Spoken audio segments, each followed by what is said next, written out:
So in preparation for this trip to Normandy, I just was poking around on Google Maps sometimes when I couldn't sleep and looking at things in the area. I just found one of these. It's called Tombette Woods. Tombette Woods. So this was apparently bombed on the 5th of June, which is interesting that it was the 5th, because I thought the weather was too bad. But apparently there were still sorties against it, and apparently a large number of Germans were killed, along with civilians who had been forced into doing labor on the area by the Germans. So this is just some of the ruins. And I haven't been here before, and I didn't scout this out, so we are discovering together. So I'm just walking basically through the woods. This tiny little wood here. It's something out of a fairy tale. This is a recognized road by the government, which is interesting. Because there's a sign that you can drive off of here. It's not the easiest spot to get to. It's right next to a very busy road. So getting in here, if you don't know what you're looking for, is difficult. Now, we just walked past one of the shelters without even realizing it, because it's covered in ivy. But there it is, it's an opening here. It's got stuff growing all over it. So this is a site that's obviously not maintained in any way, shape, or form. But there's a concrete structure again along this path. And here's the vine-covered one again. You can see how it's individual bricks put together. Not the best for strength, especially when it comes to, say, a 500-pound bomb. See what else we can find. Supposedly there was Tobruks, I guess, on top, maybe? I don't know. I don't know really how to get up there. I'm kind of scared to go up there, to be honest. We'll see if there's anything else down the path. It's not a very big wood. It's nice to be out of the wind for a while. There's another one. Oh, I heard somebody. Yeah, here's another one here. I could go in there, but I'm a pretty big guy, so I'd rather not. Looks like teenagers might get used to these things. But, yeah, there's another one. So they just built them into these hills, I guess. Which makes sense, and also helps to disguise them. Obviously it didn't work if the Allied Air Forces found it and bombed it quite successfully. Obviously the positions for the guns probably gave them away, which is not unsurprising. Yeah, here's another one. The Juno Beach Center has a piece on this, so I'll link that for everybody, but this is one of the ones they show. Not much going on in there. Not really sure what that is. I don't want to find out. But yeah, no, nothing crazy, but interesting enough that there's more concrete in places that, those who don't live here or know this very well would expect to find them in these little areas, especially this far back from the beach, right? A couple kilometers away. But it's still super interesting to see them and what the Germans were doing at the time to try and hold Normandy. Again, obviously this one didn't work. But yeah, here it is. It's very basic in their construction. Forest is taking them over now. But yeah, this is it. Again, nothing super fancy, but well, here's one of the Tobruks right here. I don't know if I can get up there. Didn't wear the best shoes for this. Didn't think that through.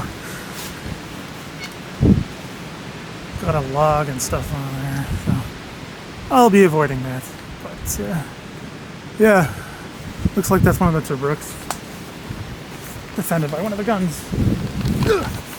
which is mentioned in the article. Ooh. Or was a position for one of the guns. Like, it could be one of those. It wasn't very big though, so it'd have to be a smaller gun. 20 mil maybe. I'm not sure. Again, I could look this stuff up afterwards, but as I'm trouncing through the woods, I don't know 100%. Somebody's been back here somewhat recently. There's a bunch of cutting branches.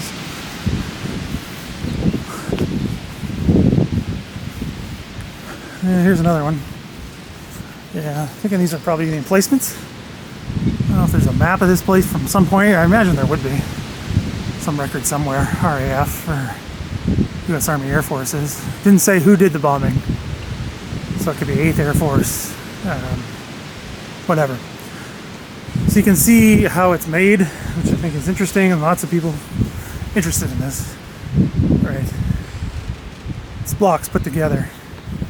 When the Germans were running out of things like wood, couldn't cast properly for the concrete. So it's starting to fall apart. No rebar either. As you see right with the beach defenses, some of those have rebar in them. That's been exposed from gunfire or time, whatever. But yeah, this is an interesting little spot. Connection to the air war especially. You can hear the wind. It's been crazy all day. Crazy. Here's another open one. And we're working our way back towards the beach at this point. So we'll just take a pop over here, see what we can see across this field. Yeah, this is Tombette Woods.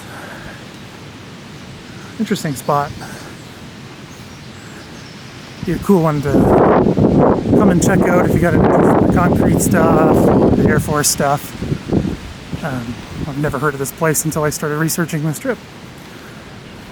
So yeah, super interesting. And the ubiquitous Normandy fields. So again, we have Bernières-sur-Mer over there, and Courseulles-sur-Mer is over there. So yeah, that's it. This is Tombette Woods. It's easy to find on Google Maps, so check that out if you are in the area, in the Canadian sector, and want to look at some Air Force stuff and the concrete stuff. This is pretty easy to find. Just here's the GPS that'll tell you it's a road. It's not really a road. Not an easy one to get down anyway. There's no real spot to stop. It looks like there's like a campground or something across the way, so maybe just pull around in there. I don't know. I didn't do that. So here we are, just walking back again. And here's for an unexpected part of the Normandy series. We'll have other Air Force content as well as we move along. After returning from Normandy, I did more research on this site. We get the details of the bombing of the bunkers and anti-aircraft positions at Tombette Woods from George Regnaud. On the day of the bombing, he was 19 years old and lived in Bernières-sur-Mer. He was conscripted for forced labor at the camp of 8th Company, 2nd Battalion, 736 Grenadier-Regiment of the 116th Infantry Division, and the nearby bunkers. He remembers that he was delivering water to the camp with a horse when he, and I quote, heard a faraway droning noise behind me, but didn't pay much attention to it. Suddenly, though, I turned around, and there were around 50 bombers, not very high off the ground, at an altitude of maybe 500 meters. They dropped their bombs on the batteries, 200 meters in front of me. It was a terrible experience. The horse bucked, and I had trouble breathing because of the sulfur in the air. I carried on all the same. I was afraid of getting in trouble. When I arrived, the officer told me that it was a good job that I had. As with all the wounded, they needed water. I remained there. I had friends who had also been requisitioned. We recovered 4 men with the aid of shovels. We managed to revive one of them, Adolphe Boitillard. Later in the evening, we brought back the 3 bodies. They were buried at Bernays 2 or 3 days later. A farmer from Benny came to collect the injured man with his cart. He died the next day. Another piece of information I found in my research is about Boitillard. His death is correctly mentioned as occurring on the 6th and local records. He is listed as being killed by aerial bombardment in Bernières-sur-Mer on D-Day. That, of course, was not the case with at least this civilian. I bring up this point to show that not all civilian deaths on D-Day were caused by Allied bombers hitting civilian targets. He was forced to be at a military target by the Germans, and that got him killed.